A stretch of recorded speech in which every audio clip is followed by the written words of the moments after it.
পৃথিবীতে রহস্য নিয়ে মানুষের কৌতূহলের কমতি নেই। এই রহস্যের সবচেয়ে বেশি এগিয়ে মিশরের শাসক ফেরাউনের নাম। ইসলাম ধর্মে ফেরাউনের নাম শুনেনি এমন মানুষ পাওয়া দুষ্কর। এই ফেরাউনের রহস্যের সবচেয়ে বেশি আলোচিত কেন পচে না তার লাশ। প্রাচীন মিশরীয় সম্রাটদের বলা হতো ফেরাউন বা ফারাও। বলা হয়ে থাকে ফেরাউন নির্দিষ্ট কারো নাম নয়, বরং এটি একটি উপাধি। ধারণা করা হয় প্রায় ৩৩০০ বছর আগে প্রাচীন মিশরে এক ফেরাউনের রাজত্ব ছিল, যার নাম ছিল দ্বিতীয় রামাসিস। এই রামাসিসকেই মূলত সবাই ফেরাউন হিসেবে চিনে থাকি। আল্লাহ এই রামাসিস খ্যাত ফেরাউনকে ক্ষমতা, আধিপত্য, সম্পদের কোনো কিছু থেকেই কমতি রাখেননি। কিন্তু ফেরাউন অতিরিক্ত এই ক্ষমতার অপব্যবহার শুরু করলো। সঙ্গে সঙ্গে করে বসল বিরাট এক ভুল। আল্লাহকে এক অস্বীকার তো করলই, এবং নিজেকে দাবি করে বসল স্বয়ং খোদা হিসাবে। এক গণক ফেরাউনকে বলেছিলেন বনি ইসরায়েলে এক বালক জন্ম নেবে যে পরবর্তীতে ফেরাউনকে ক্ষমতাচ্যুত করবে। এরপরই ফেরাউন ক্ষিপ্ত হয়ে বনি ইসরায়েলে জন্ম নেওয়া সব ছেলে শিশুকে হত্যা করতে শুরু করলো। কিন্তু আল্লাহর হুকুমেই সে মূসা আলাইহিসসালাতুয়াসসালামকে হত্যা করতে পারল না।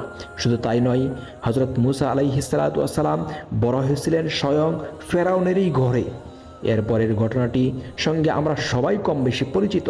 মূসা আলাইহিসসালাতুয়াসসালামকে ভুলবশত একজনকে হত্যা করলে তিনি একসময় মিশর থেকে পালিয়ে যান এবং নবুয়ত প্রাপ্তির পর আবার মিশরে ফিরে এসে ফেরাউনকে হেদায়েতের কথা বললে তাকে সহ তার সাথীদের হত্যার চেষ্টা করে ফেরাউন। এরপরেই ঘটে এক অদ্ভুত ঘটনা। মূসার সামনে থাকা উত্তাল সাগর দুভাগ হয়ে যায়। তিনি এবং তার সাথীরা সেখান থেকে বেশ সহজেই পার হতে পারলেও ফেরাউন সাগরের গভীর জলে তলিয়ে যায় এবং সেখানেই তার মৃত্যু হয়। তবে আল্লাহ তাকে পুরোপুরি ধ্বংস করলেন না।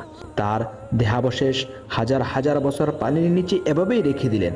জানা যায় 1881 সালে খুঁজে পাওয়া যায় ফেরাউনের লাশ, এবং অদ্ভুতভাবে লক্ষ্য করা হয় এই লাশে এখনও কোনো পচন ধরেনি। পরবর্তীতে ফেরাউনের লাশ রাখা হয় মিশরের এক জাদুঘরে। এর বেশ কিছুকাল পর ফ্রান্সের সরকার কিছু প্রত্নতান্ত্রিক গবেষণার কাজে ব্যবহারের জন্য তৎকালীন মিশর সরকারের কাছে ফেরাউনের লাশ চাইলে মিশরের সরকার জানায় ফ্রান্সে জীবিত কিংবা মৃত কেউ প্রবেশ করতে চাইলে তার পাসপোর্ট থাকা লাগবে। এরপরেই তৈরি করা হয় ফেরাউনের পাসপোর্ট। ফেরাউনের এই গবেষণার কাজে এক গবেষক নিয়োজিত ছিলেন, যার নাম প্রফেসর মরিস বুকাইলি। তিনি দেখতে পান ফেরাউনের গায়ে লেগেছিল অনেক পরিমাণে লবণ। সেই লবণের কারণেই তিনি ধারণা করলেন তার লাশ না পচার কারণ হিসেবে, কেননা সাগরে ডুবে মৃত্যু না হলে এত লবণ আসার কোনো উপায় ছিল না। এছাড়া তিনি ফেরাউনের শরীরে চোটের চিহ্ন দেখতে পান, যা কেবল সাগরের ঢেউ হয়ে থাকে। বুকাইলিকে একজন জানান কোরআনে বলা হয়েছে এক ফেরাউনকে এভাবেই শাস্তি দেওয়া হয়। কিন্তু বুকাইলি অবাক হন এই ভেবে যে কোরআন নাজিল হয় প্রায় কয়েক হাজার বছর পূর্বে, কিন্তু ফেরাউনকে অক্ষত অবস্থায় উদ্ধার করা হয় 1881 সালে। মরিস বুকাইলি তখন আরও কিছু জানার জন্য গবেষণা করলে সেখানে দেখতে পান কেবল ফেরাউনের ডুবে যাওয়ার নিয়েই সব তথ্য দেওয়া, কোনো লাশ সংগ্রহ নিয়ে তথ্য নেই।